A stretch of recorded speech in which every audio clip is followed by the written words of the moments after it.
no sé si el tema de la evangelización de América os puede interesar mucho o poco. Es un tema que hasta cierto punto tiene una cierta controversia, ¿verdad? Por lo que decía Napoleón hace un momento, porque cierta imagen que nos ha llegado hasta el momento es que los españoles llegamos allí, conquistamos aquello y les llevamos a la ruina, casi.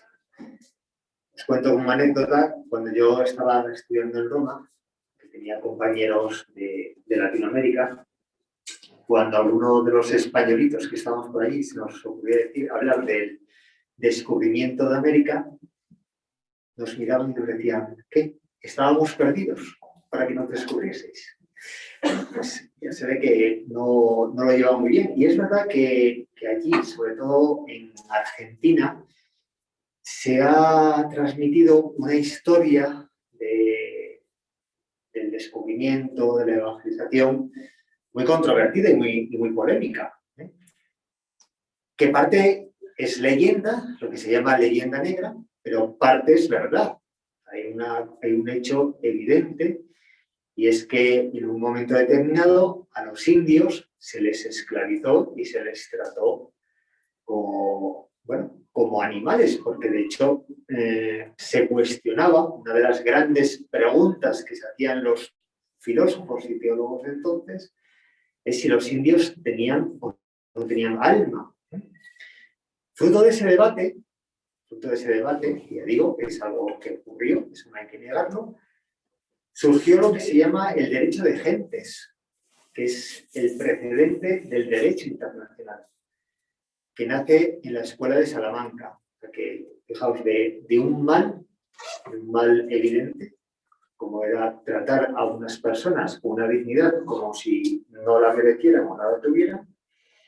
En la Escuela de Salamanca, Universidad de la Iglesia, nace el derecho internacional que defiende a los indios.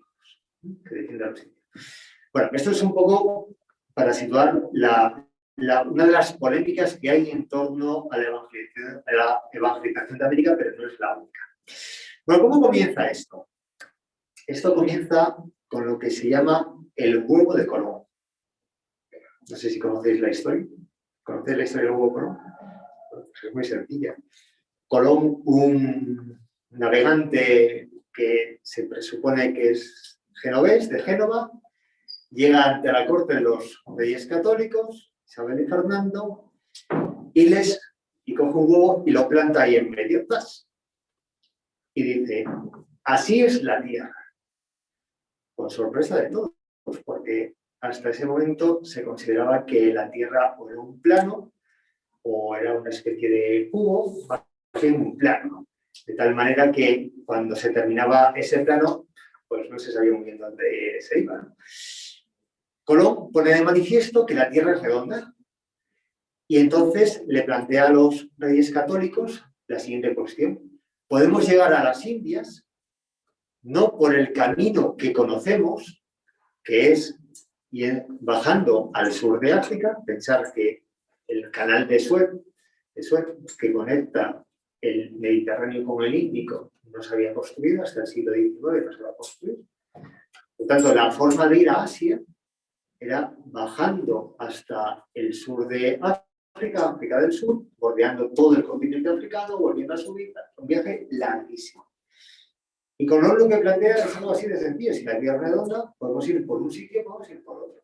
Por el otro, presuponemos que no hay nada. O sea, llegamos a las Indias mucho antes que haciendo el otro recorrido. Los reyes católicos en ese momento, ¿en qué situación se encuentran? Se encuentran en la situación de haber conquistado el último califato que quedaba en manos del Islam, de Granada, que las arcas de España, de la corona, de las coronas de Castilla y Aragón, porque eran dos, estaban arruinadas. Entonces, en todo esto, los reyes católicos ven una oportunidad para conseguir mejorar el comercio, que era una de las fuentes de riqueza de España. Junto con esto, que parece que es el motivo principal por el cual los reyes católicos sufragan el viaje de Colón, hay un motivo evangelizador que está unido, pero en lugar secundario. Y me explico. Es decir, una vez que los reyes católicos financian el primer viaje de Colón, Colón llega el 12 de octubre de 1492 a la primera costa de América y entonces ya envían noticias de que no han llegado a las Indias o creen que han llegado a las Indias hasta que descubren que no, que es otro sitio, ¿no? Y llevan la noticia a la corona, a Castilla. Entonces los reyes, ¿qué es lo que hacen? Pues hacen lo que era habitual en aquella época, que era pedir al Papa los derechos de conquista. En ese momento está el Papa Alejandro VI, que es Alejandro es un Borgia, de los Borgia de la rama italiana, bueno, a ver, origen valenciano, pero afincados en Italia. Y en aquella época había una concepción medieval según la cual el Papa, como representante de Dios en la tierra, tenía tanto el poder temporal como el poder espiritual. Era lo que se llamaba la teoría de las dos espadas. El Papa tiene todo el poder porque el poder viene de Dios y ese poder, ¿a quién se lo da? Se lo da a su representante en la tierra, que es el Papa. Pero el Papa, como no puede ostentar o no tiene fuerzas para ostentar un poder civil, un poder militar, ese poder se lo presta a los reyes. ¿Para qué? Para que lo pongan al servicio de la Iglesia. Para que lo pongan al servicio de la Iglesia. Entonces Alejandro VI concede a los reyes católicos el derecho de conquista sobre todas las tierras descubiertas, con el fin, dice explícitamente la bula, una de las bulas que publica para esto, con el fin de evangelizar a los indios que allí se encuentran. Con ese fin. Bueno, pues quien se va a tomar muy en serio esta misión va a ser sobre todo Isabel la Católica, porque parece que Fernando, que sí llamamos el católico, pero tenía intereses como más terrenos, ¿no?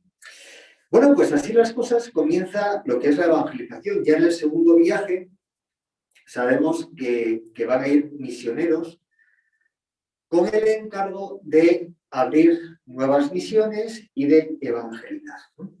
Entonces, a partir de aquí ya comienza eso, lo que es la evangelización. Y una de las primeras características, ¿cuál va a ser? Que esto yo entiendo que es siempre muy problemático, que es anunciar el Evangelio y anexionarse las tierras conquistadas. Eso quiere decir que la evangelización se va a producir mediante las armas. Y esto lo explico ahora. No significa que llega allí el ejército y venga, todos en fila, puñal en mano, que os vamos a bautizar, queráis o no queráis. No, eso no funciona así. Quiere decir que con el poder de las armas significa que en la medida en que avancen los conquistadores, avanza la evangelización. Van de la mano. Los evangelizadores son misioneros. Ahora luego os explicaré cómo los elegían. Y entonces, pues en la medida en que los conquistadores van abriendo terreno, van construyendo fortalezas, van edificando ciudades, los misioneros se sirven de todo eso para realizar su labor. En ese sentido, sí, van de la mano. No se entendía de otra manera. Pensar que estamos en finales del siglo XV, saliendo de la Edad Media. De hecho, se considera que el descubrimiento de América es una de las notas que indican que pasamos de la Edad Media a la Edad Moderna. No se entiende la separación trono y altar. Van de la mano. Van de la mano. Nos guste o no nos guste, eso era así. La Iglesia se sirve del trono, del poder civil, el poder civil se sirve de la Iglesia. Eso hasta el siglo XIX va a ser así. Y eso, en este caso, va a permitir que la evangelización se desarrolle con rapidez. Fijaos, os doy unas cifras para que os hagáis una idea. Se evangelizaron la zona evangelizada va a ser de 14,5 millones de kilómetros cuadrados, que se van a evangelizar en 330 años. Eso a lo mejor nos parece que es, pero es una barbaridad. Es una barbaridad. Pensar que no tenían medios, iban andando. No había Twitter, no había WhatsApp, no había Facebook. Llevaban pocas cosas.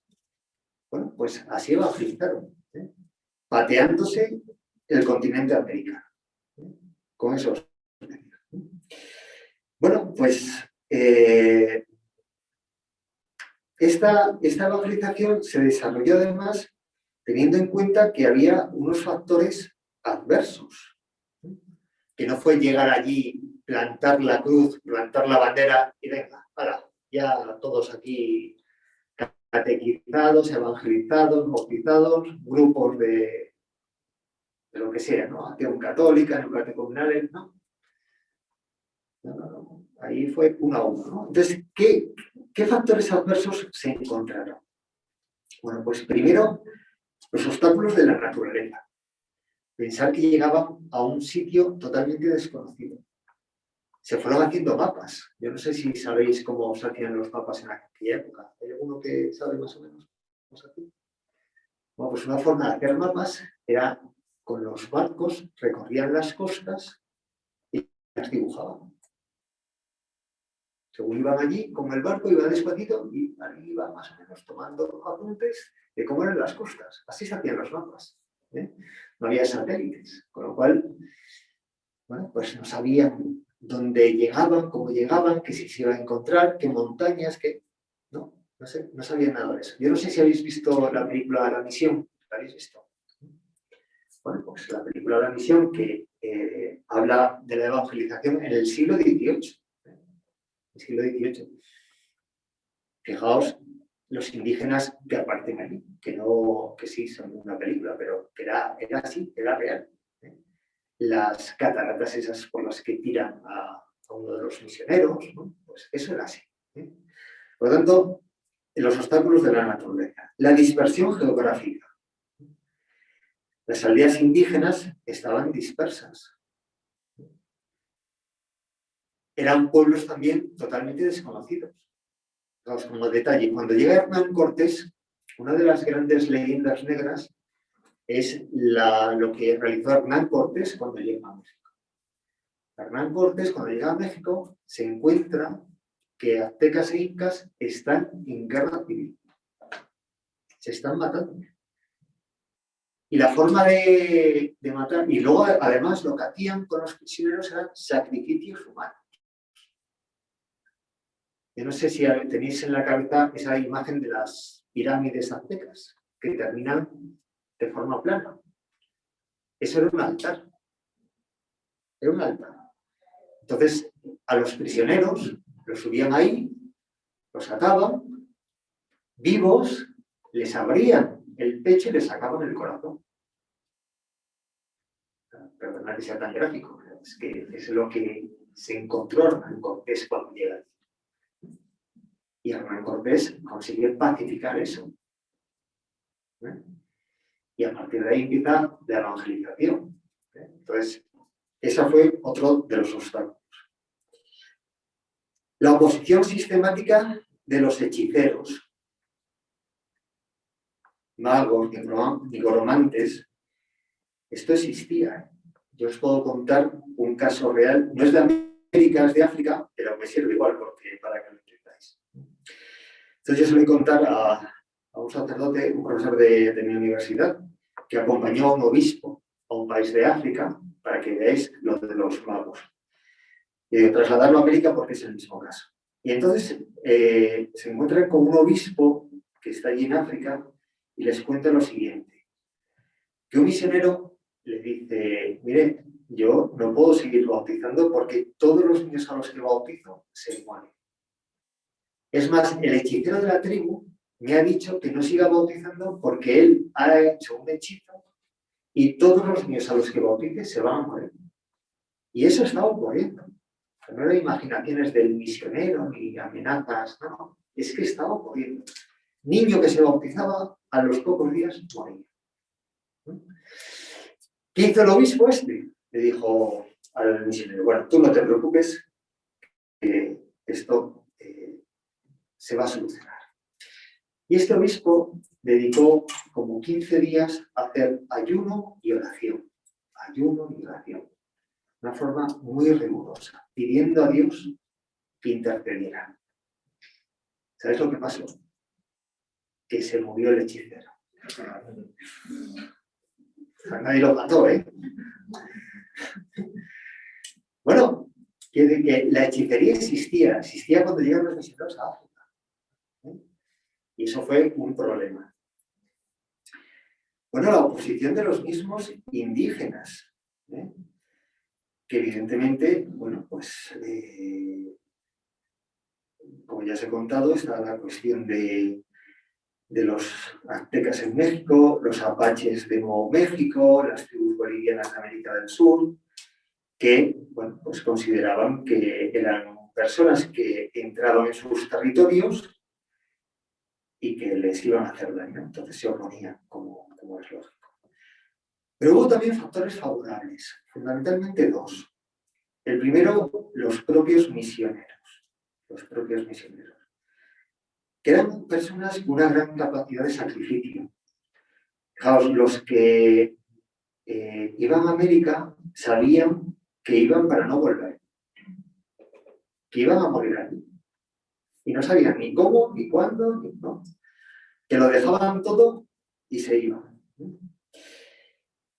Y luego también esos misioneros que supieron adaptarse a las circunstancias. Es muy bonito cómo los misioneros enseguida lo primero que hicieron fue aprender las lenguas indígenas para buscar formas de evangelizar, de enseñarles el evangelio en la lengua que los indígenas conocían.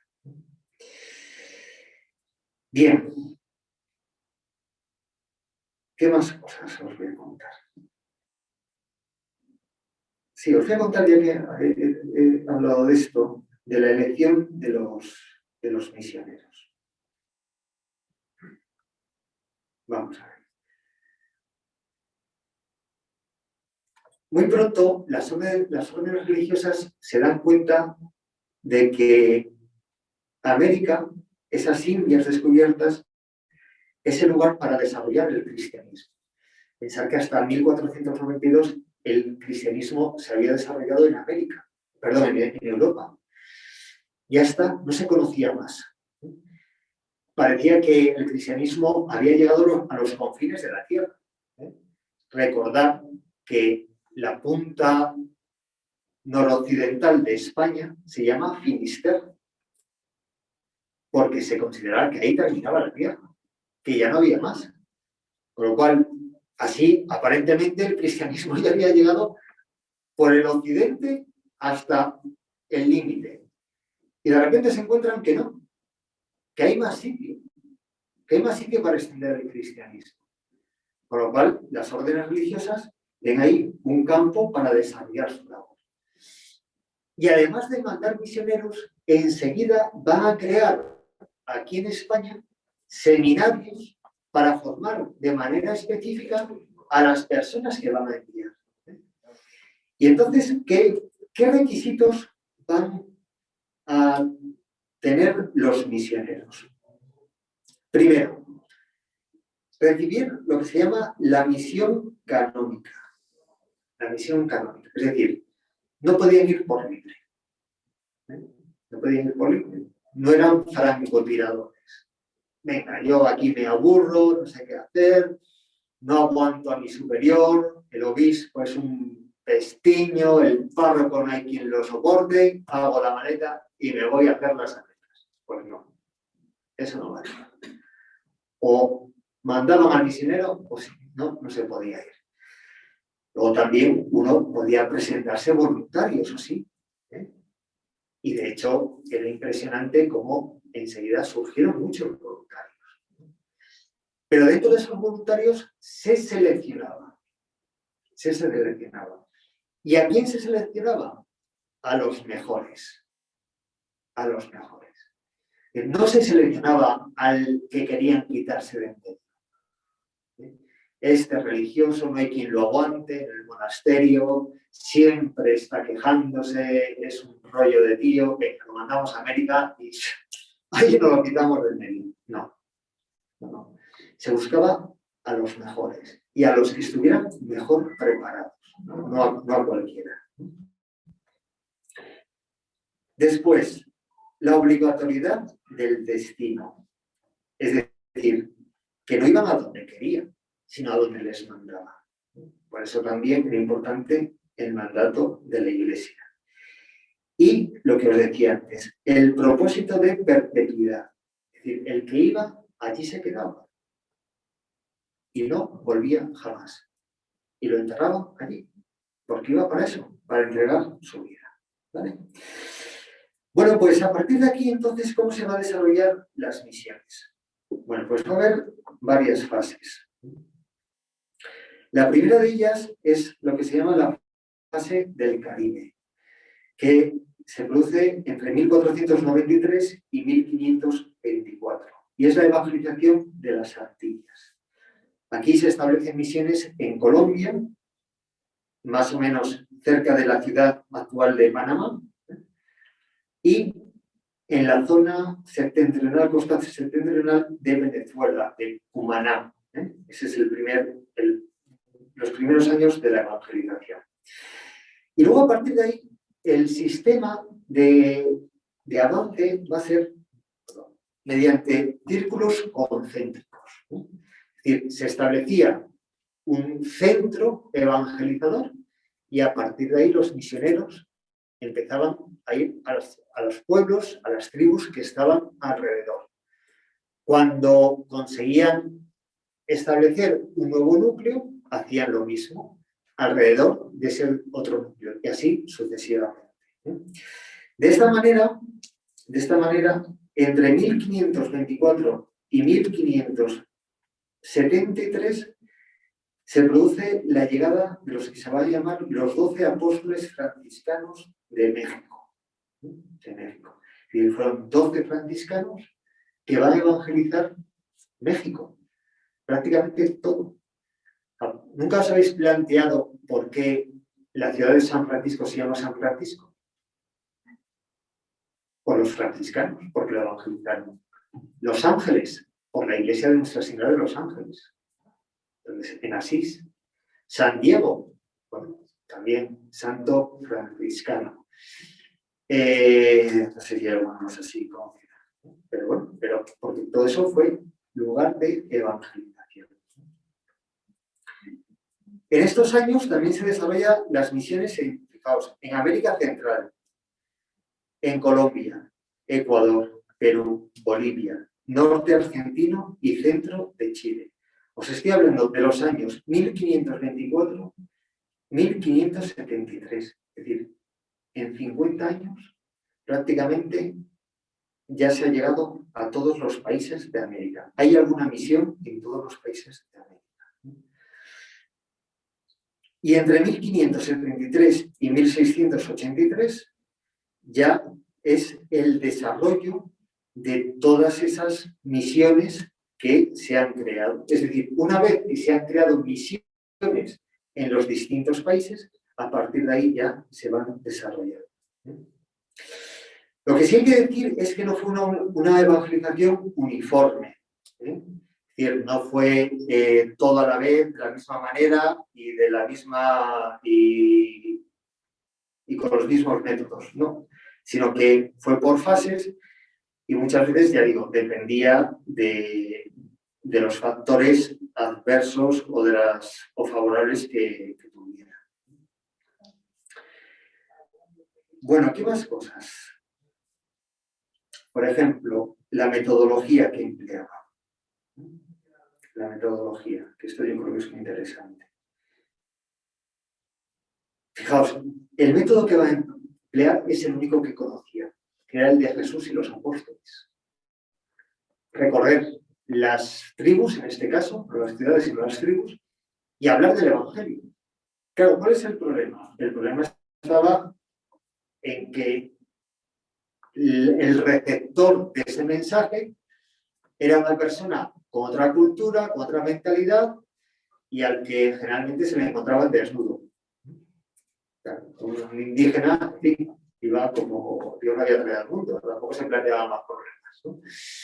Bueno, ¿qué es lo que van a hacer los misioneros? En primer lugar, fijaos, conocer a los indígenas, conocerlos, saber cuáles son sus costumbres, su cultura, sus creencias, porque en muchos casos se van a servir de esas creencias para explicarles el Evangelio.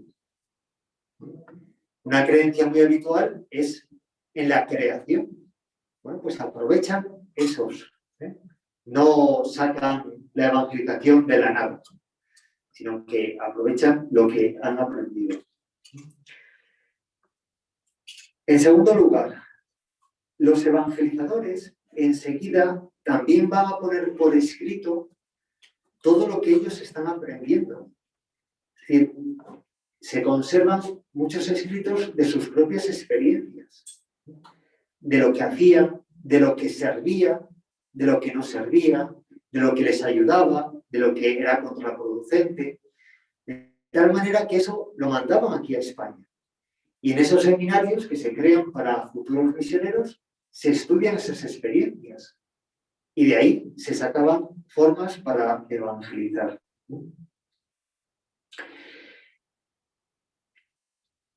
Y después, fijaos, como ya os decía, aprender la misma lengua. Se conservan catecismos en las lenguas indígenas. Y esto pues, va a ayudar evidentemente mucho. La traducción del Evangelio a las lenguas indígenas. Y luego, bueno, pues el llevar también medios desde España. Bueno, vamos a ver entonces qué principios metodológicos van a emplear los misioneros. Primero, métodos de preparación. Métodos de preparación. Os decía que hubo un momento en que se discutía si el indígena tenía alma o no tenía alma. Bueno, pues esto los primeros misioneros no se lo van a plantear. Dan por hecho que aquellas personas también merecen conocer a Jesucristo, merecen ser evangelizadas. Y entonces dan por hecho que los van a comprender. Pero ¿qué es lo que ocurre? Que como hasta ese momento la forma de evangelizar había adquirido tintes europeos, que la forma de explicar el Evangelio era europea, bueno, pues los evangelizadores consideran que primero tienen que transmitir determinadas costumbres europeas para que los indígenas puedan comprender el Evangelio. ¿Podemos pensar que esto es un error? ¿No es un error? No lo sé, no lo sé. Tenéis que poneros en el lugar de aquellos hombres que llegan allí y, bueno, pues son los primeros. Entonces, hacen uso de aquello que conocen. Pero poco a poco, ya digo, según van conociendo a los indígenas, van a cambiar de método. Y van a crear, por ejemplo, algo que va a ser muy interesante, sobre todo esto va a ser fruto de la invención de los jesuitas, que van a ser las reducciones. Las reducciones. ¿Qué son las reducciones? Pues mirad, son aldeas indígenas, ciudades, donde allí los indígenas tienen sus propias leyes, su propia moneda, el correo. O sea, si recordáis, ya digo, la película de la misión, si no la habéis visto, os animo a que la veáis porque es muy significativa. Eso está basado en un hecho real que ocurre en Paraguay, cuando hay un conflicto con la corona portuguesa. Y entonces el rey portugués quiere cargarse las reducciones de los jesuitas, donde están los indios, y los indios se rebelan contra el rey portugués. Bueno, pues esas reducciones fueron unos lugares evangelizadores impresionantes, porque permitió a los propios indígenas conocer el Evangelio mediante la convivencia, conviviendo con los misioneros. Bien.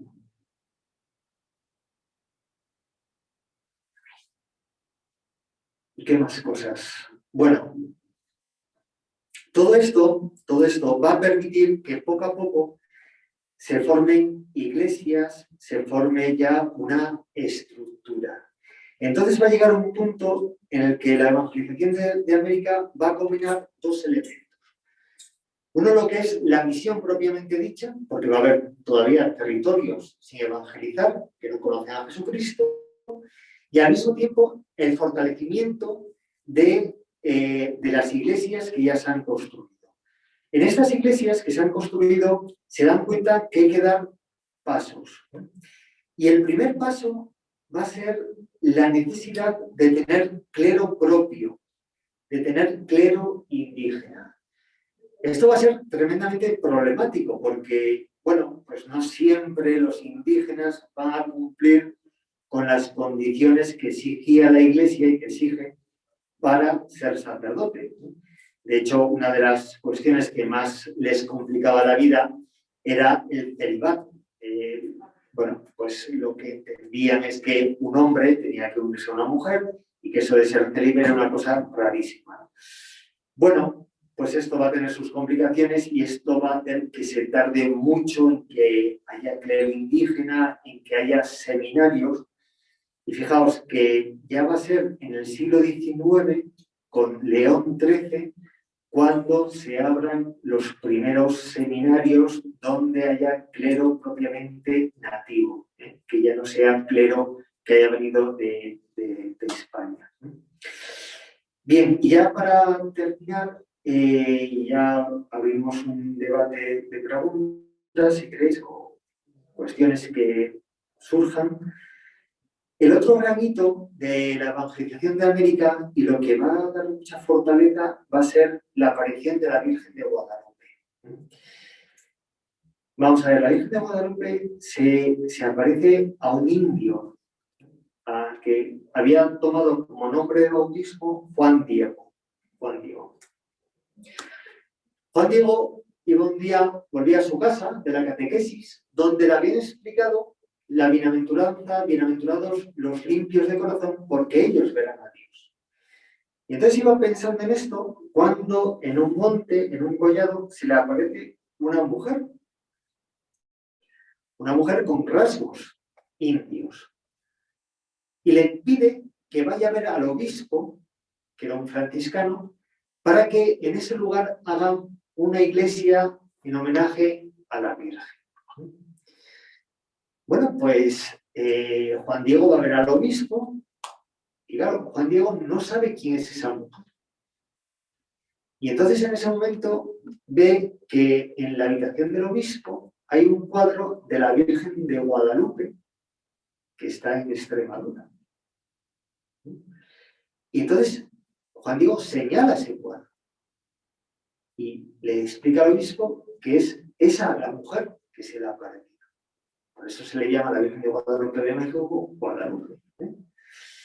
Y entonces el obispo no se lo cree. Y entonces dice, mira, tráeme una prueba. Entonces Juan Diego se vuelve a su casa, se le vuelve a aparecer la Virgen. Bueno, yo esto lo estoy resumiendo. Se le vuelve a aparecer la Virgen y Juan Diego le dice, me piden una prueba. Y entonces la Virgen le da un manto. Y pidiéndole, llévale este manto al obispo. Bueno, pues es un manto que lo lleva doblado y cuando Juan Diego está delante del obispo, abre el manto y caen rosas, unas rosas muy especiales que solo salían en una época determinada de primavera, y en ese manto está grabada la imagen de la Virgen de Guadalupe.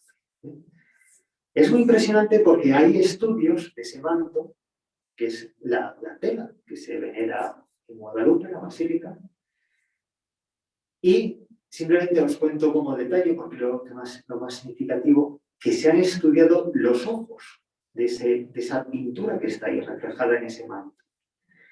Y en los ojos se ven a las personas que estaban delante de Juan Diego cuando él abrió el manto, que son el obispo, su secretario y algún sacerdote más. Es decir, que en los ojos de la Virgen, que están en ese cuadro, quedaron impresos las imágenes, lo que la Virgen estaba viendo. Pero bueno, pues eso evidentemente es una muestra de, bueno, pues en las apariciones no hay que creer, no es un dogma de fe, no es revelación, son revelaciones particulares. Pero lo que sí que es cierto es que ese hecho pues, favoreció mucho la evangelización de México y de toda América.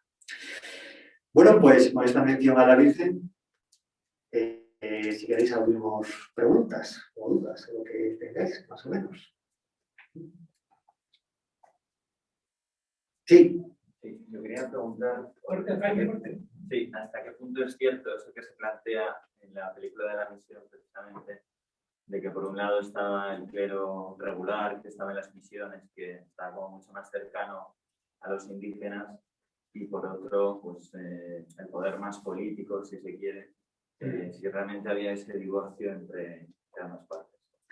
Bueno, eso ya hay que matizarlo mucho, porque esa película se desarrolla en el siglo, como se decía, en el siglo XVIII, cuando se ha producido un intercambio de territorios entre España y Portugal.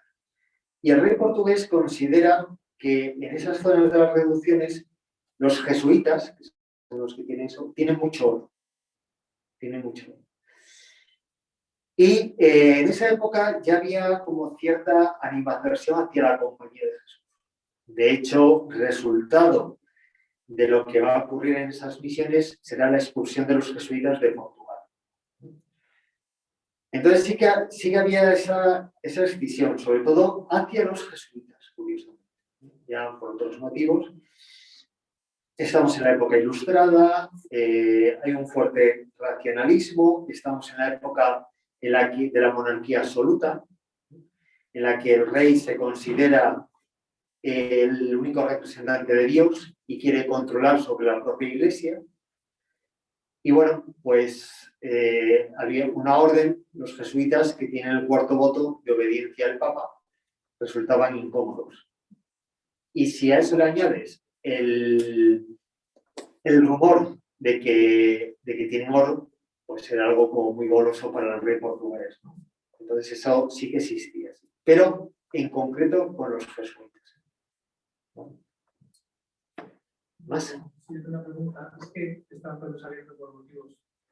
Entonces, yo no sé si has mencionado, Andrés, el informe famoso de Bartolomé de las Casas. Bueno, algo he mencionado, sí, he mencionado. Sí, he hablado de un hecho real, que a los indígenas hubo un momento en que se les esclavizó, se les maltrató. La versión de Bartolomé de las Casas no hay que considerarlo una exageración. Otra cosa que eso sí que es cierto y que no lo he mencionado antes, es que la Ilustración, sobre todo por parte de Voltaire, se utilizó eso para atacar al cristianismo y acusarlo de ser intolerante. Pero claro, no se encuentra la otra versión, y es que gracias a las denuncias de Bartolomé de las Casas se va a desarrollar el derecho de gentes, el derecho internacional, y la consideración del indígena como una persona, también con alma, y por lo tanto un sujeto de derecho. Sí.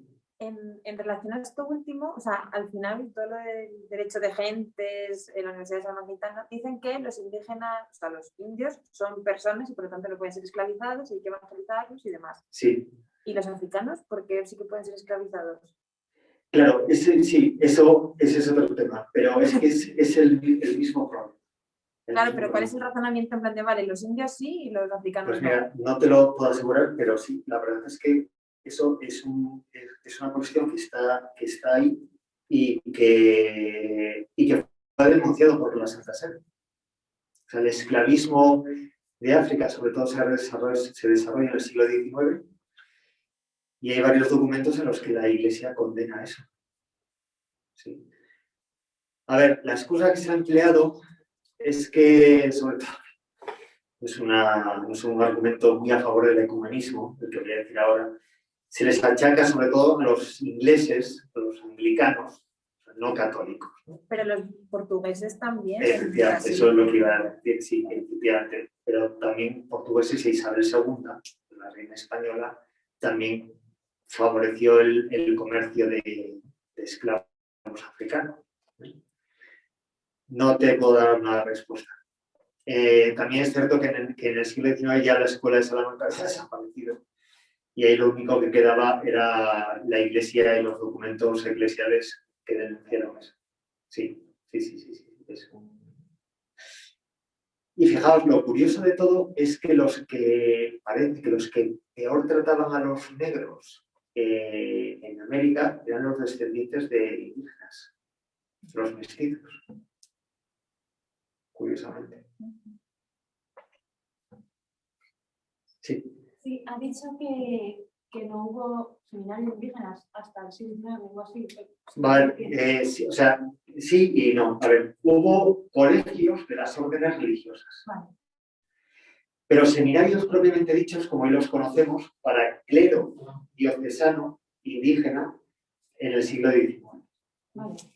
A los que se formaron en colegios de las órdenes religiosas generalmente fueron los criollos, los hijos de los colonos que ya se asentaron allí, se casaron con indígenas y tuvieron hijos que tenían recursos económicos. El clero indígena como tal va a tardar. Las órdenes religiosas sí tuvieron vocaciones y tuvieron religiosos, pero el sistema de selección era distinto, era mucho más, entre comillas, elitista. Y por ejemplo, descendientes de pues eso, mestizos o mulatos y Sí. tal, no al final recibían una educación que era más cercana a la europea que a la indígena. Sí. Me imagino que entre ellos también había gente que quisiera ir a seminarios o... A ver, no porque, a ver, pasaba lo mismo que en Europa. El clero diocesano estaba muy desprestigiado. Lo que daba categoría a una persona era pertenecer a una orden religiosa. Sobre todo jesuitas, en primer lugar, franciscanos y dominicos. Eran como las órdenes religiosas así de élite. El clero diocesano estábamos echados a perder, ¿no? O sea, no nos quería nadie, entre otras cosas porque no teníamos un sueldo. Entonces vivíamos de lo que podíamos, de lo que daba la gente o porque teníamos 4 gallinas y un cerdo y eso... Os cuento una anécdota para que os riáis. En España, el arzobispo de Valencia, en el finales del siglo XVII, prohibió al clero llevar trabuco, porque había sacerdotes que se dedicaban al bandolerismo para poder vivir, entre otras cosas. Bueno, eso no quiere decir que de ahí se sacase la colecta de la misa, ¿eh? No hay que decirlo. Bueno, sí. Esta pregunta es un poco más en clave política que religiosa, pero está bastante relacionada. Quisiera que nos hablara de las diferencias del Imperio Español con el Imperio Británico, portugués, o sea, el modo que tenían de tratar esas tierras, a los que vivían en ellas. Tampoco soy yo un experto en eso, ¿eh? A ver, yo me he ceñido al tema de la evangelización de América del Sur, porque lo que conocemos como actualmente los Estados Unidos de América, la evangelización va a venir por parte de colonos calvinistas ingleses. En Inglaterra, ya con Isabel I o después, solo se podía ser anglicano. Entonces se produce una persecución contra todos aquellos que no fueran de esa confesión. En Inglaterra los católicos estaban prácticamente diezmados, ya no existían, pero sí se había creado un grupo importante de calvinistas procedentes de Francia, posiblemente. calvinistas es una reforma que surge en paralelo con Lutero, en Ginebra, con Juan Calvino. Y entonces esos, al huir, se van a Estados Unidos, allí se afianzan y empiezan a desarrollar las colonias. Y poco más porque no tengo conocimiento. El caso español y portugués ya es distinto. O sea que, a ver, si bien es cierto que por una parte va muy unido la evangelización a la conquista, todo eso, fijaos, a partir de las denuncias de Bartolomé de las Casas, se va a separar. Es decir, los misioneros ya empiezan a realizar su tarea por cuenta propia, con todos los riesgos que eso conlleva, porque, claro, si te atacan los indígenas, pues si llevas a los soldados, pues te pueden proteger, si no los llevas, pues ya, en fin, solo cuento un chiste. Hacer lo que puedes. Entonces, sin embargo, sí que es cierto que por parte de los protestantes, como ahí sí que va estrechamente unido, se mezcla y se confunde totalmente poder político y civil, perdón, poder político y religioso, ahí ya, claro, la situación sí que va a ser constantemente un avance mediante la fuerza. Es lo único que te puedo decir. Sí. Sí. Sí, que vaya. No, no. ¿Alguna?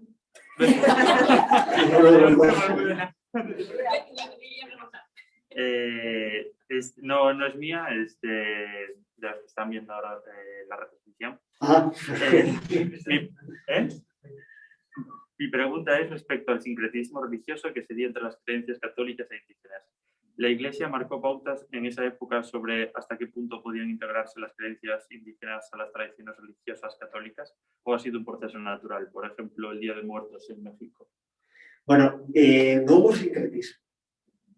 Ese sincretismo, si lo queremos llamarlo así, se dio más en Oriente, en la evangelización sobre todo de China. En América, por parte de la Iglesia no se dio sincretismo. Los evangelizadores tenían muy claro que hablaban de Jesucristo. Otra cosa es que haya habido personas, y esto ocurre hoy en día, que mezclen la magia con tradiciones católicas. Os cuento, por ejemplo, yo hace ya unos años estuve ayudando en una parroquia, un sacerdote de Madrid, está en el Bronx, no sé si os suena el Bronx, pues en el Bronx de Nueva York, donde prácticamente ahí todas las noches había tiros entre las bandas, ¿no? Para que os hagáis una idea, ¿no? El párroco que está allí es uno de Madrid, del Camino Catecumenal, y este es un tío muy echado para adelante, ¿no? Y entonces es impresionante. Bueno, pues esto es lo que me contaba, este sacerdote me contaba que él todos los días tenía que darse una vuelta por el templo y mirar qué velas habían puesto la gente. Porque la gente ponía velas con la imagen de la Virgen de Guadalupe, pero con maldiciones. Te pido, Virgencita, que mates, que este muera, que esta... Sí, es así. ¿Es así? No, claro que se puede hacer. En fin, por eso las quitaba. Por eso el párroco las quitaba. Y de hecho, la imagen de la Santa Muerte, que es una diosa pagana mexicana, la revisten con el manto de la Virgen de Guadalupe. Y eso es así, sí. O sea que el sincretismo ha venido después, sí. Bueno, estaba antes... Sí. En relación con la pregunta de antes, bueno, no sé si... ¿Por qué fue tan diferente la conquista y evangelización de la América española de las conquistas y, bueno, no conquistas, pero de la forma de conquistar portuguesa? O sea, ¿por qué unos se centraron más en la evangelización y Portugal se centró más en la comercialización. Bueno, no, a ver, yo no sé si... yo lo que os he contado de las reducciones ya ocurrió en el siglo XVIII. Portugal también tuvo evangelizadores, ¿eh? O sea, que fue más o menos igual. Y España también se dedicó al comercio. Sí, pero me preguntas, en el fondo de Portugal va antes a África que a América, Sí. y en África, aunque sí que es verdad que hay... Te refieres al tema de África, pero, por sí. ejemplo, eso, teniendo dos paralelismos, que uno es África y otro Sí. es América, ¿por qué fue tan diferente la forma de tratar a África de la forma de tratar a América en un momento en el que no había tanta distancia, ¿no? Y era muy parecido a África. Bueno, vamos a ver, el tema de África también es cierto que hay que matizar bastante, porque en África la evangelización va a llegar más tarde.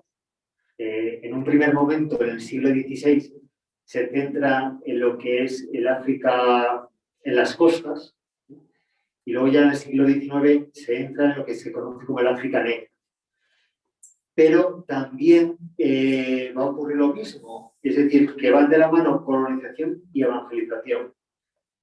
De hecho, es la época donde aparecen los padres blancos, los combonianos, y la evangelización va a tener mucha fuerza por parte de la Iglesia Católica, pero en ese caso va a venir de Francia y Alemania. Las misiones portuguesas siempre van a ser como muy periféricas. Periféricas me refiero a Madagascar, aunque luego lo abandona, Angola, y no sé si alguno más, pero por ahí. Luego ya sí que es el siglo XIX, en la época de las colonizaciones, cuando se produce esa evangelización. Lo mío era más un comentario. Lo mío era más un comentario con respecto a lo de aquellos que venían a la Santa Muerte y lo de las fiestas de celebrar como el Día de los Muertos. O sea, sí. Yo soy mexicana, ¿no? Entonces yo soy católica y nosotros no veneramos a la Santa Muerte, pero sí que celebramos... No digo que lo veneréis, digo que la imagen de la Santa Muerte se representa con el manto de la Virgen de... Ya, pero no, o sea, bueno, que yo sepa no tiene nada que ver con el Día Especial de los Muertos. Sí, no lo he querido vincular. Vale, sí. No, lo he hecho referencia a eso porque lo utilizan para hacer hechicería y magia. Sí, eso es verdad. Pero no tiene nada que ver con no he querido relacionarlo. Sí. También nos pregunta otra persona, ¿cómo influye la evangelización de América en otras partes del mundo, como en Asia Oriental? ¿La propulsó de manera positiva? A ver, sí y no. Quiere decir que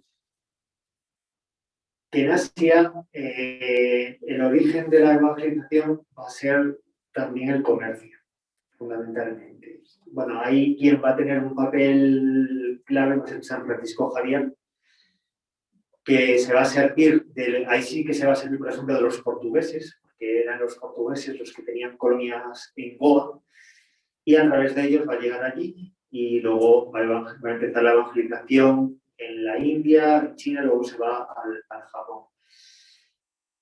Pero ¿va a influir? Yo creo que sí y no, porque va a influir en la medida en que va a ser la misma época, parecida, pero luego también es cierto que los métodos van a ser los distintos. Ahí sí que va a haber una fuerte inculturación y por lo tanto se van a utilizar con más frecuencia el propio lenguaje, la filosofía budista para evangelizar. Ahí va a ser distinto.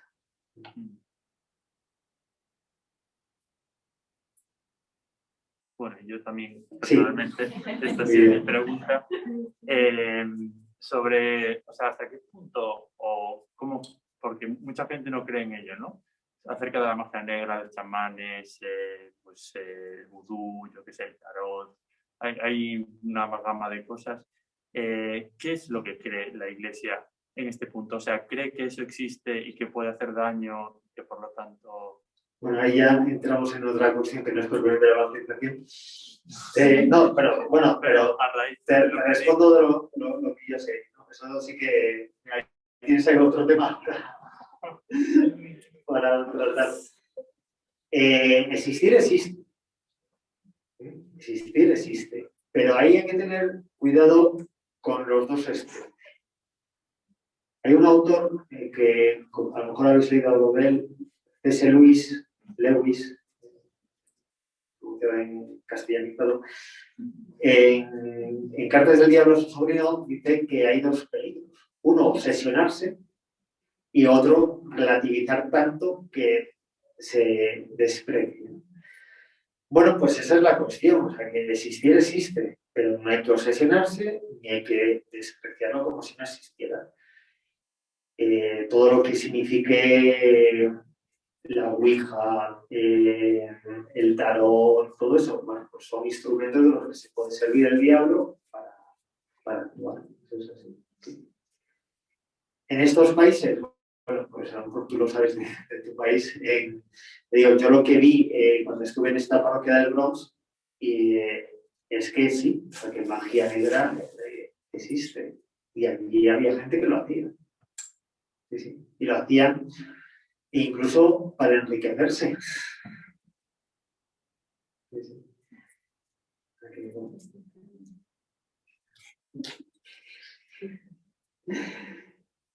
Bueno, os cuento un chiste de misionero.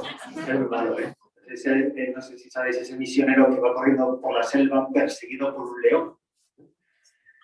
Y entonces, en un momento determinado, está tan agotado que se pone de rodillas y dice: Señor, convierte a este león.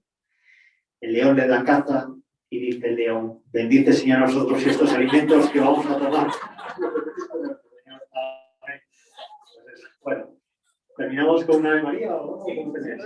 Pues terminamos con una Ave María y encomendamos.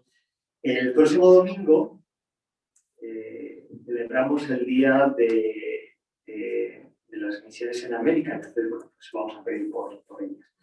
Dios te salve María, llena eres de gracia, el Señor es contigo. Bendita tú eres entre todas las mujeres y bendito es el fruto de tu vientre, Jesús. Santa María, Madre de Dios, ruega por nosotros los pecadores, ahora y en la hora de nuestra muerte. Bueno, pues muchas gracias.